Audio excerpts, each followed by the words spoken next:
See. They think Jake Paul's going to win. They're lying. They don't believe that. They're gamblers. Yeah. Daniel Dubois stopped by Jake Paul's training camp and offered his perspective on how Anthony Joshua can be challenged. Drawing from his own 2024 bout with Joshua, Dubois feels well-positioned to share strategic insights. Those around the camp suggest he believes his first-hand experience has given him a clear read on Joshua's vulnerabilities, which is now passing on to Jake as he readies himself for a major showdown. At all surprised by the result. I think Mike Tyson is a winner either way. Jake's asked for a fight with you. If Jake wants it with me, he can get it too. But I'm the world champion. Yeah. Give him a shot like that, you know. So you'll just knock him out in Yeah. the first round within the first minute. Of course, but it would be a historical moment, wouldn't it? Having already faced Anthony Joshua in the ring, Daniel Dubois has a deeper understanding of Joshua's approach than most fighters. In their IBF heavyweight title clash on September 21, 2024, at Wembley Stadium, Dubois stopped Joshua in the 5th round with a decisive knockout. Throughout the fight, he sent Joshua to the canvas multiple times before ending the contest emphatically. That victory gave Dubois first-hand insight into Joshua's intensity, timing, and exploitable flaws. With that experience, he's uniquely equipped to advise Jake on what Joshua brings, his power, rhythm, and habits, and how to deal with them from the perspective of someone who has already conquered him. Famous fight yet against AJ. Was fear present in that moment? No. How can it not be? You're about to fight in front of 80,000 people against a celebrated heavyweight champion. Yeah, well, it just wasn't. It wasn't in the equation, you know. I'm not even overthinking it like that. It's not even like that for me. It's like, I've been doing this my whole life, so I'm not going to get too overworked up about it. It's just, it's like walking in a park, or, you know, just don't overthink it. It's, you know, if you, like what your guys do, your jobs, you don't. Discussion surrounding a potential Jake Paul-Anthony Joshua fight has intensified, quickly becoming one of the strangest talking points in modern boxing. The matchup brings together two vastly different backgrounds, leaving fans and analysts torn between intrigue and outright skepticism. Opinions across the sport vary widely, with many questioning how legitimate the contest would be and what it might actually represent once the bell rings. Jake, do you think he can hurt him? I know it's a ridiculous thing to say, but in Jake's mind, he's coming off a knockout loss to Dubois. Is it possible that Jake does better than people expect? Do you think it's going to be a round one stoppage? That's what I'm asking you for AJ. Like, do you think it could be going any other way? I don't know. Honestly, if it's a real fight, which I don't know if it is or not, he could get like really hurt. Really, like, it could be like whoever sanctioned it. Let's hope if something bad does happen, let's hope you can sleep at night. So let's say, innit? Let's hope you can rest easy if he gets severely hurt, which is a high possibility. I know you don't love Jake Paul, you don't like him. Would you be happy to see him get beat up like that? I don't hold no ill towards Jake. Don't give a shit about him, really. If I ever end up fighting him, great. If I don't, he's not someone I think about. Yeah. He's clever and he's made a lot of money, but he's you know, it's a bit of an embarrassment at times, isn't he? Who the f*** am I? While Till's remarks reflect the frustration of a former fighter who prioritizes genuine competition, another perspective comes from Simon Jordan, Spencer Oliver, and Angel Fernandez. Rather than rejecting the idea outright, they approach the potential matchup from a tactical and commercial standpoint. In their view, Jake Paul wouldn't agree to a fight like this if it meant walking into certain defeat.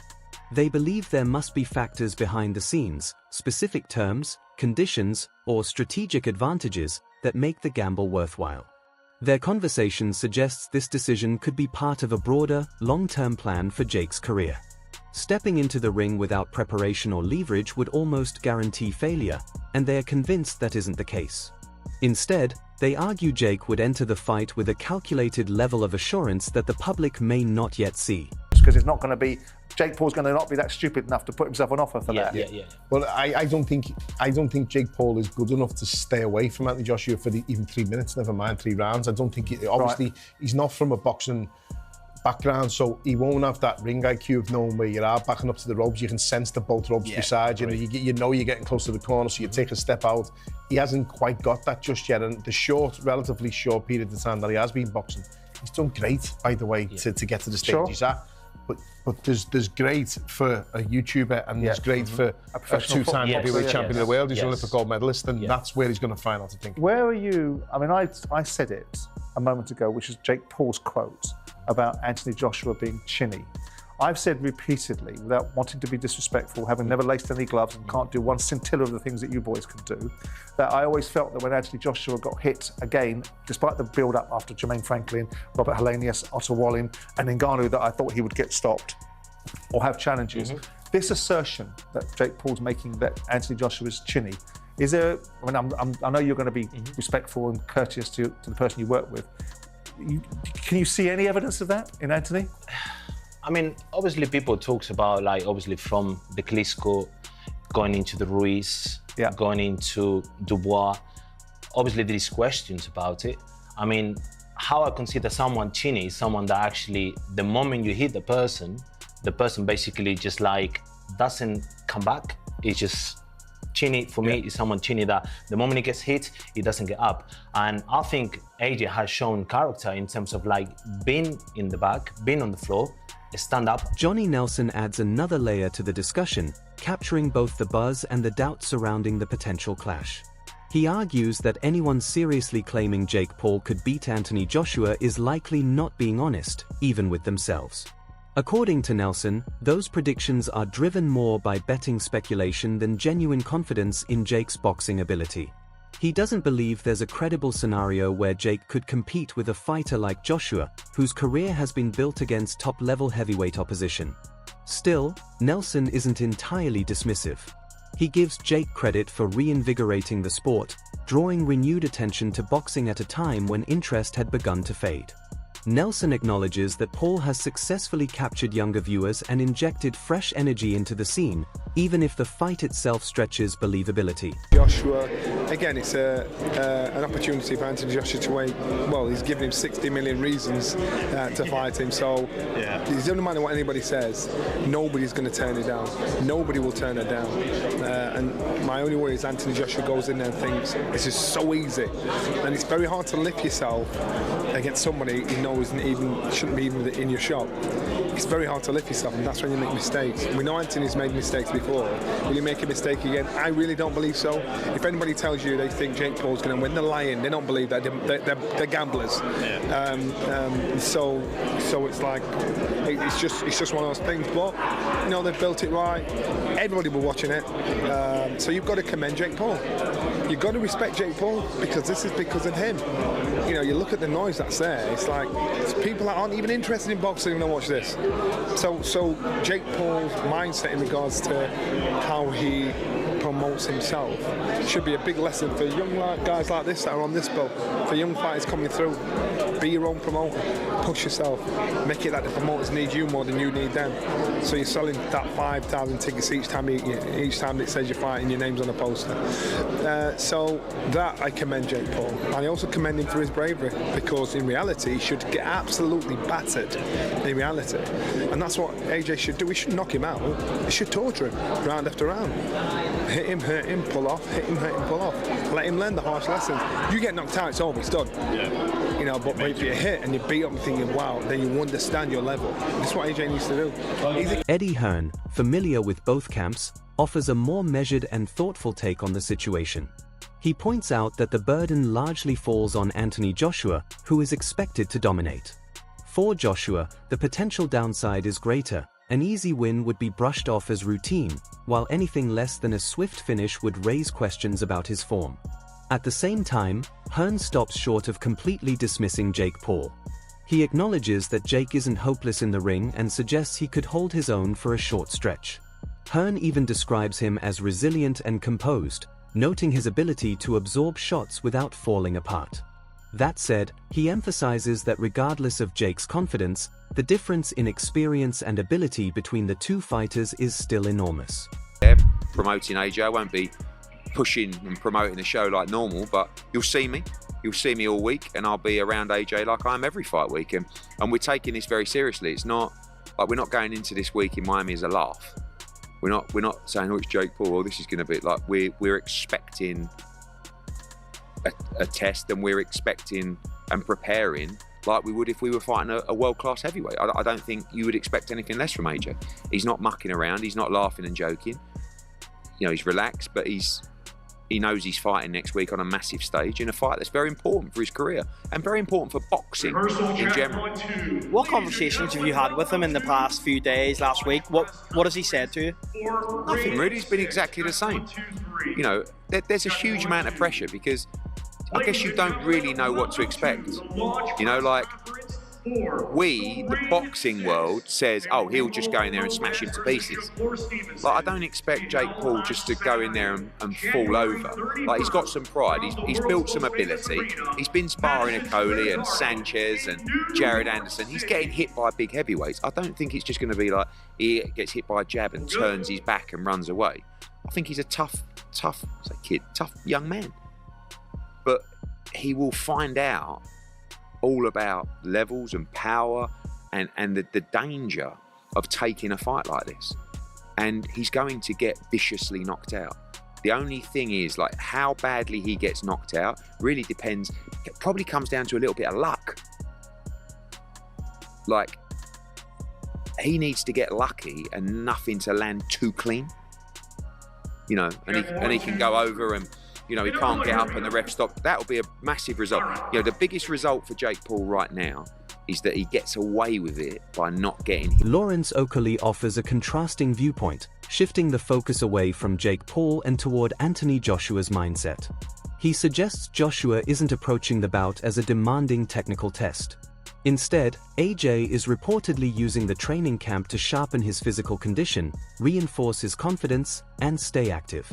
From this perspective, Jake isn't seen as an opponent who requires intense study or detailed game planning. Oakley believes Joshua's emphasis is on overall development rather than crafting a fight-specific strategy, which signals that AJ views the matchup as well within his control and not a threat demanding exhaustive preparation.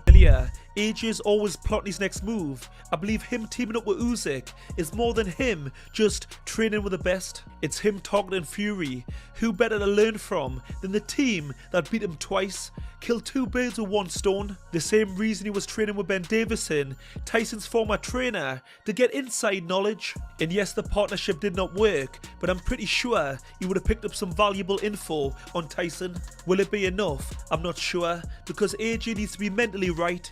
But I've always said, stylistically, AJ is all wrong for Fury. If Team Usyk can bring out AJ's strengths, get him mentally right, you know, the attacking version of AJ, my mind's not changed. He's a nightmare for Tyson Fury. Rubbing shoulders with Usyk, greatness can only be a good thing. Usyk mentally is one of the strongest in the game. I also think that AJ is better suited to Usyk's team because they're all about boxing's fundamentals in solid basics. And when I say that, I mean to the highest degree. Whereas Ben Davison, I think he's better suited to reflex-based fighters because he had AJ with a low guard and it didn't work. It worked against lower level fighters, Otto Wallen, Francis Ngannou, but the top guys, In my opinion, if anyone's interested, AJ was better when he was with Rob McCracken, boxing off the jab, high guard, putting punches together. With Ben Davison, he was more of a counter-puncher, sitting back with a low lead hand, looking to draw mistakes. He wasn't as aggressive, and there was less flow about his work. People questioning Tyson's return, some saying he should stay retired. I think we all need to appreciate him while he's here, along with AJ and Usyk. These guys are going to be hard to replace when they're gone. In fact, impossible. There's no doubt about it, no disputing it. Usyk's king. No matter what happens moving forward, his legacy's made. Two-weight undisputed, moving up to heavyweight, fighting much bigger men, having all the advantages, fighting everyone in their backyard, not forgetting his amateur achievements, European gold, World Championship gold, Olympic gold, he's completed it. I'm contradicting myself because I've said plenty of times I think he should retire, but at the same time, getting to see him fight is a gift. We need to make the most of it while it lasts. I've been lucky enough to see him live twice with the Pain Game, once in Riyadh when he destroyed Tyson Fury for the second time. A significant development emerges when the financial aspect is remembered. Reports suggest Netflix has put forward an offer worth around $80 million for Anthony Joshua to face Jake Paul on December 19th. The proposed bout would follow standard boxing rules, featuring 3-minute rounds and traditional 10-ounce gloves, with no special modifications involved.